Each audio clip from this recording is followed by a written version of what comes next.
A cul-de-sac. We are at Main Crossing South, watching the next set of massing wildebeest gathering at the water's edge. A couple of zebras mixed in there as well, and another fantastic deep crossing. There go the first of them, and usually when one is brave enough to go, the rest will follow.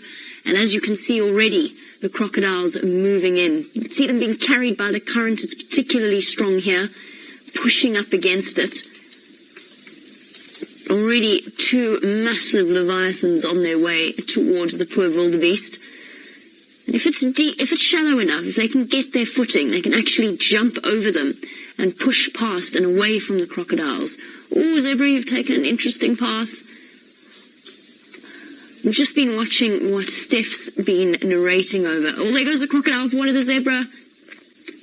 They're going straight into its path. They don't actually have a choice here. And the crocodiles just seem to bide their time.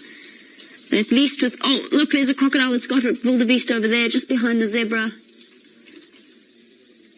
Oh, come on, fight back.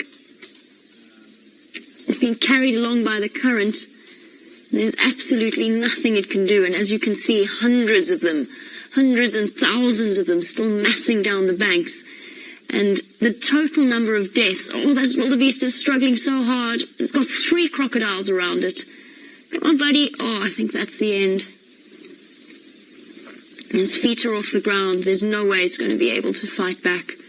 I think we're going to let this wildebeest wash away down the current with the crocodiles. Karen, you say that it is such an action-packed morning. Oh, look at these wildebeest. Hold on a second. Let's just go back to this wildebeest. It's actually getting to the crossing. It's getting to the rocks over there, the shallow rocks. If it can find some footing, it can actually push itself up. Karen, it has been an incredibly action-packed morning, and of course we're now in the height of the migration. Come on, come on.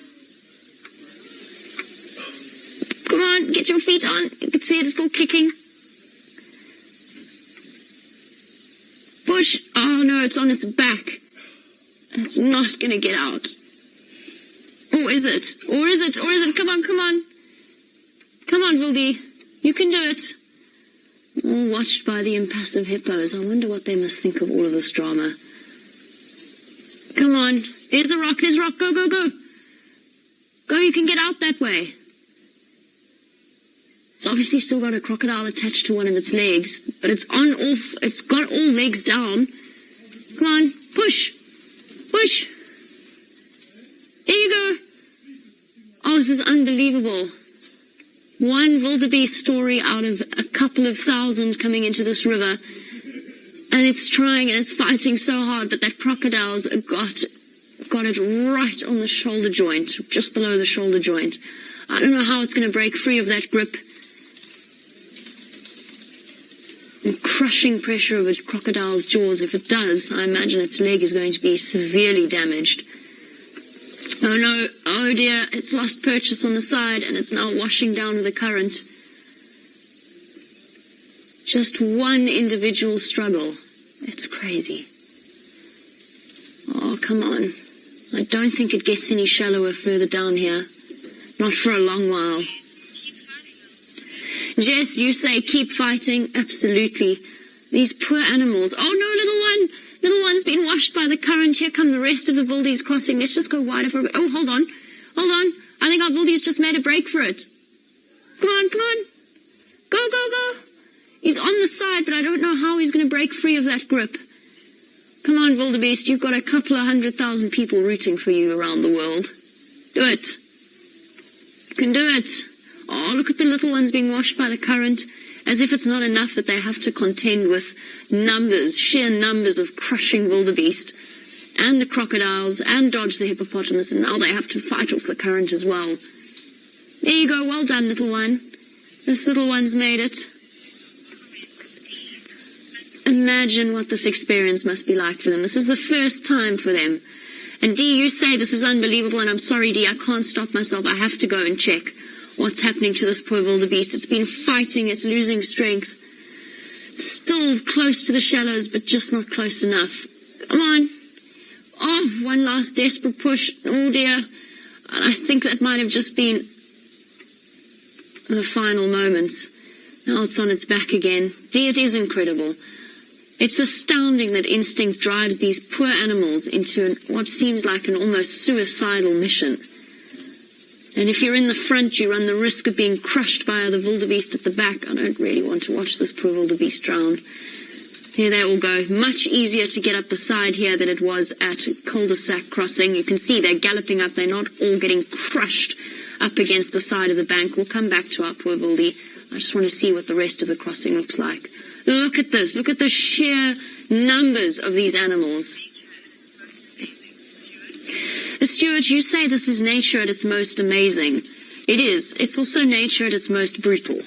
It seems so pointless to watch the poor wildebeest drown and the crocodiles still going for the living ones. Yes, run, run, joyful wildebeest. But it is nature at its most real. And all of this plays a part in this ecosystem. Crocodiles being fed. Lots of mouths to feed. Where's our wildebeest gone? Oh, there it is. It's now in the middle of the river. Come on. Still got that crocodile attached. This wildebeest, imagine the energy that it's exhausted itself spending. Look at it going. Oh. Lisa, I don't think it would survive its injuries if it got away, but you never know. Animals are resilient. And that, I'm afraid, is the last we'll see of that wildebeest. We will never know how that saga ends. I would suggest it's not going to end favourably for the wildebeest. Animals are resilient, you never know. I've seen many an animal survive a broken leg, so it's possible. But it must be absolutely exhausted. It's breathing in water. Oh, just casually stop for a drink there, zebra. That seems like a sensible decision. Yeah, that's what I'd do if I were you. Well done. Seems like an odd place to stop, but what do I know? Maybe all the crocodiles... Oh, look at this. They panicked. The rest of them have actually turned away from... There's a lioness there on the right. Look at the wildebeest falling, crashing into the water behind her. And she's racing off after them. Oh, my goodness. There's just utter chaos there. She's going to get it. She's got that little baby straight in, taken down. The sheer panic of this situation. The wildebeest don't have anywhere safe to go. And there she's got a little baby wildebeest. Unbelievable. This is just a sheer free-for-all. Poor little baby wildy is still struggling. Hopefully it will be a quick death. She's a big lioness and that's a small wildy calf. And that will feed the Paradise Pride, or at least will feed her for the next day or so. It is utter chaos. And that's why I kept moving backwards and forwards, because we know that these lions stalk along the edges. Leopards also do as well. I mean, that's not something we've seen yet on a crossing camera. And there we go. The end of the poor little wildy. Oh, sorry, little one. Relatively quick. Certainly a lot quicker than if it was a crocodile. You can see she's panting. She came pelting out of the croton thickets and down along the rocks. Remember, all of this is happening live at the main north and south crossing in the Masai Mara. Michelle, if I had to guess who this lioness is, I'd say she's one of the members of the Paradise Pride. They go by a couple of different names out here, but we'll go with the Paradise Pride for now. What has she seen? What is she looking at? She's just watching the rest of the crossing in wonder. So I would guess, I mean, the Paradise Pride, as far as I know, is quite a large pride. I haven't spent that much time with them. And there's a degree of, not confusion, but there's a lot of different lodges and guides that use different names for the lions that we see. Well done, girl. And she's left it.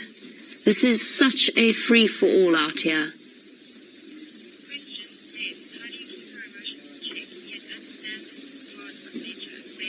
Beth, you want to know how we keep our emotions in check and yet understand that this is part of nature. I wouldn't say that we do keep our emotions in check. I think we feel, I don't think we feel each and every single death as an individual, but the sheer scale of it, I know, I can only speak for myself personally, the sheer scale of it, I struggle to actually understand at times. I know rationally, I know intellectually, why the animals have to do this in the way that they do, but it just seems so utterly wasteful at times. These poor, silly animals driven by instinct. Oh, where are you going, camera? Stay there. Thank you. Here's our lioness. She's hot. She needed a rest. And Jess, you say, why would she need that kill? Well, I mean, you've got to make hay while the sun shines, quite literally. And perhaps we need a sort of a Masai Mara equivalent of that expression. Oh, camera, don't freeze there. Sorry about that little glitch. We need a Mara kill wildebeest while the migration happens kind of expression. She doesn't need it, but there's food aplenty and her instinct tells her to make the most of it. She's going to have a quick rest. She's exhausted. She did come tumbling out of these rocks. How she kept her footing, I do not know. Let's just have a quick look around. What's going on? Look at that. The river's empty. Abandoned the kill. She hasn't. She hasn't abandoned the kill. She's hot, she's tired, she's just expended a huge amount of energy catching that baby wildebeest, not as much as a long drawn-out hunt, but she has expended energy, and it is very hot today. So she hasn't necessarily abandoned it, she's resting. And one thing we've noticed with the lionesses or with the lions, when they kill during the migration, they'll kill 1, 2, 3, more than 3 wildebeest at a time. They'll eat one a bit later when they're hungry. Nothing goes to waste out here. I guess that's how we have to remember how to keep our emotions in check. And this has certainly been an emotional crossing. I think that is that for now. Our zebra and wildebeest that are on the edge of the river, I don't think they're going to cross. So we're going to say farewell to you all for now. Thank you for joining us, and we'll keep an eye on the river crossing cameras.